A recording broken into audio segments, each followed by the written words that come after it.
मियां अल्ताफ़ अहमद।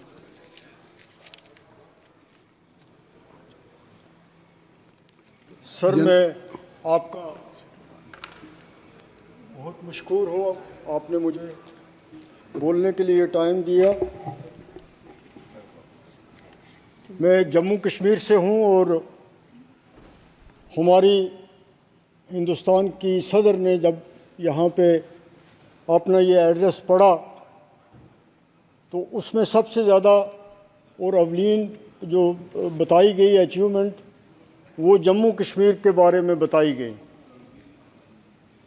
लेकिन साथ में ये नहीं बताया कि पिछले 10 साल से जम्मू कश्मीर में कोई इलेक्शन नहीं हुआ। हम एक इलेक्टेड, एक जमहूरी निज़ाम में एक मंतखब हुकूमत होती है। लोकल बॉडीज के इलेक्शंस हुए थे 37 सालों बाद। मैं असेंबली के इलेक्शन की बात कर रहा हूँ जनाब, कि असेंबली के इलेक्शन 2014 के बाद नहीं हुए। 2018-17 में वो असेंबली भी डिज़ोल्व कर दी थी। हम असेंबली के बग़ैर हैं आज तक, उसका ज़िक्र नहीं किया। और उसके साथ साथ इसका ज़िक्र भी नहीं किया कि हमने जम्मू कश्मीर में कितना बड़ा जुल्म किया कि एक फुल फ्लेज रियासत थी, उसको तकसीम किया गया, उस 2 यूटीज़ बनाई गई। आज तक इस पार्लियामेंट की हिस्ट्री में ऐसा कभी नहीं हुआ कि एक स्टेट को तोड़ के यूटी बनाई जाए। हमेशा ये हुआ है कि यूटीज़ को स्टेट बनाया गया है। और मैं आप इस सब हाउस के सामने ये रखना चाहता हूँ कि ये बहुत बड़ी नाइंसाफ़ी हुई है जम्मू कश्मीर और लद्दाख के लोगों के साथ, जिन्होंने इस फैसले को कबूल नहीं किया है।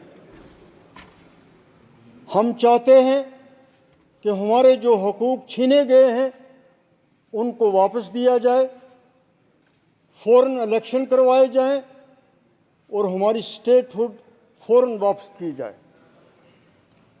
वहाँ के लोग एक जमहूरी अमल के ना होने से, मंतखब नुमाइंदे ना होने की वजह से बहुत ज़्यादा सफ़र कर रहे हैं। मैं आपको ये बताना चाहता हूँ कि हमारा जम्मू कश्मीर हाइड्रो इलेक्ट्रिक के लिए बहुत बड़ा पोटेंशियल है। वहाँ पे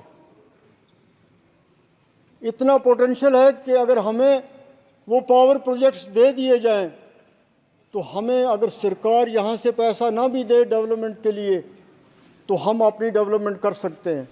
लेकिन बदकिस्मती की बात है कि वहाँ जब गवर्नर रूल हुआ, एलजी का राज आया, तो हमारे वो जो पावर प्रोजेक्ट्स हैं जिनको स्टेट की पावर डेवलपमेंट कॉरपोरेशन बना रही थी, वो एनएचपीसी को दे दिए। और आज हालत ये है कि इतना पोटेंशियल होने के बावजूद हमें आज वहाँ पावर मिल नहीं रहा है, और जो मिल रहा है वो भी आसमान की कीमतों पे मिल रहा है। इतना बड़ी नाइंसाफ़ी जो है, हमारे जो पावर प्रोजेक्ट, जो हमारा पुराना मुतालबा रहा है कि कम से कम हमें हमारे हाइडल प्रोजेक्ट्स जो हैं उनको वापस कीजिए, लेकिन उस बारे में कुछ भी नहीं कहा जाता। ऑनरेबल प्राइम मिनिस्टर ने 2 बार अपनी तकरीरों में ज़िक्र किया कि दिल की और दिल्ली की दूरियां जो हैं हम उनको कम करेंगे, लेकिन ग्राउंड पे कोई भी ऐसी चीज़ नहीं लग रही कि जिससे ये दूरियां कम हुई हों, बल्कि इन दूरियों में इजाफा हुआ है। साथ साथ आपने अपने भाषण में मेट्रोज़ का जिक्र किया, लेकिन जम्मू और कश्मीर के 2 बड़े शहर जो हैं उनके लिए मेट्रो के बारे में कुछ भी नहीं कहा गया। दोनों बड़े शहर हैं। श्रीनगर में लाखों की तादाद में टूरिस्ट जाते हैं और जम्मू में भी बहुत ज़्यादा यात्री जाते हैं, लेकिन उन दोनों के बारे में इस भाषण में कुछ भी नहीं कहा गया। आज इस जो यहाँ पे खुतबा पढ़ा गया, उसमें ट्राइबल्स के बारे में बात की गई। मेरे से पहले भी 2 मेंबर्स ने यहाँ पे कहा कि बहुत ज़्यादा चर्चा की जाती है, बहुत ज़्यादा प्रोपगंडा किया जाता है कि ट्राइबल्स को बहुत कुछ मिल रहा है, बहुत बड़ी फैसिलिटीज़ उनके लिए हैं, बहुत बड़ी कंसेशंस हैं। तो उसका नतीजा ये होता है कि दूसरे लोग समझते हैं कि शायद सारी नवासियाँ जो हैं, हुकूमत की सारी कंसेशंस जो हैं, नौकरियां हैं, पैसा है, सब कुछ है, वो इन लोगों को दिया जा रहा है। लेकिन ग्राउंड पे आप देखें तो इन लोगों को कुछ भी नहीं मिलता है। जिन चीज़ों के बारे में ऐलानात किए जा रहे हैं वो ग्राउंड पे इम्प्लीमेंट नहीं होते। मेरी तजवीज़ है कि ट्राइबल के जो मिनिस्टर हैं वो तमाम ट्राइबल के जो एमपीज़ यहाँ पे इलेक्ट होके आए हैं उनके साथ बैठे, उनसे पूछ के अपने प्लान बनाएं और ये देखें कि क्या जो पैसा यहाँ से जा रहा है, जिसके बारे में तज़किरा हो रहा है, क्या वो वहाँ उन लोगों के पास पहुँचता है। कोई ऐसी, हमें जम्मू कश्मीर में बहुत ज़्यादा मीडिया के थ्रू इस पिछले दौर में प्रोपगंडा किया जा रहा है कि हम बहुत कुछ इन लोगों के लिए कर रहे हैं, लेकिन वहाँ पे कोई चीज़ ऐसी ग्राउंड पे नहीं लगती है जिससे ये कहा जाए कि पिछले 5 साल में इनकी बेहतरी के लिए वहाँ पे कुछ हुआ है। आज जम्मू कश्मीर में बेरोज़गारी अपने अरूज पे है। पिछले 10 साल से रिक्रूटमेंट का प्रोसेस तकरीबन रुक गया है। लोग पीएचडी की डिग्री करके, इंजीनियरिंग की डिग्री करके, एमए करके, बीए करके एवरेज हो रहे हैं, लेकिन बदकिस्मती की बात है कि कभी वहाँ भी पेपर लीक हो जाते हैं, कभी पोस्ट रेफ़र की जाती हैं, फिर पोस्ट विड्रा हो जाती हैं, फिर रेफ़र की जाती हैं।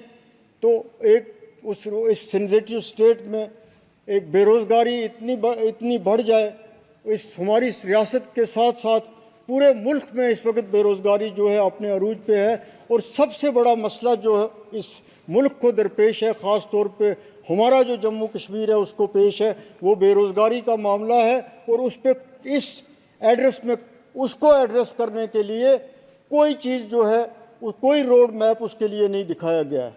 महंगाई आज अपने अरूज पे है, चाहे वो गैस की बात हो, चाहे वो पेट्रोल की बात हो, चाहे वो खाद की बात हो, चाहे वो सब्ज़ी की बात हो, चाहे चीनी की बात हो।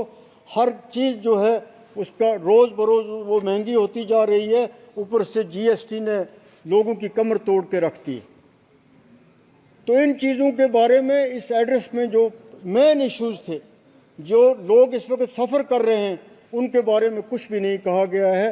उनको किस तरह एड्रेस किया जाएगा, गरीब के लिए कुछ भी नहीं इस एड्रेस में कहा गया है कि उसकी मुश्किलात कैसे हल की जाएंगी।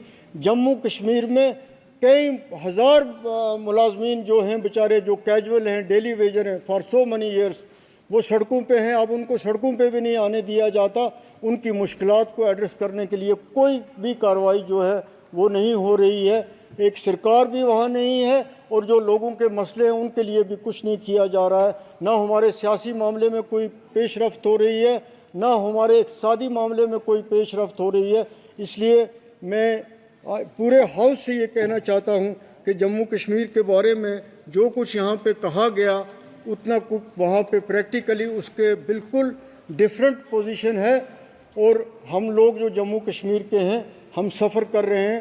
पूरे देश के जो मेंबर यहाँ पे इलेक्ट होके आए हैं, उन्हें इस मामले में गौर व फिक्र करना चाहिए और अपनी आवाज़ यहाँ पे बुलंद करनी चाहिए। ख़ास तौर पे मैं इंडिया अलायंस के लोगों को, जिनका हम हिस्सा हैं, उनको इस मामले में मैं आज अपोजिशन के लीडर ने ज़िक्र तो किया एक लाइन वहाँ पे, लेकिन मैं ये चाहता हूँ कि ये ज़िक्र ज़रूर यहाँ अपोजिशन से होता रहे। जम्मू कश्मीर के बारे में बहुत बहुत शुक्रिया।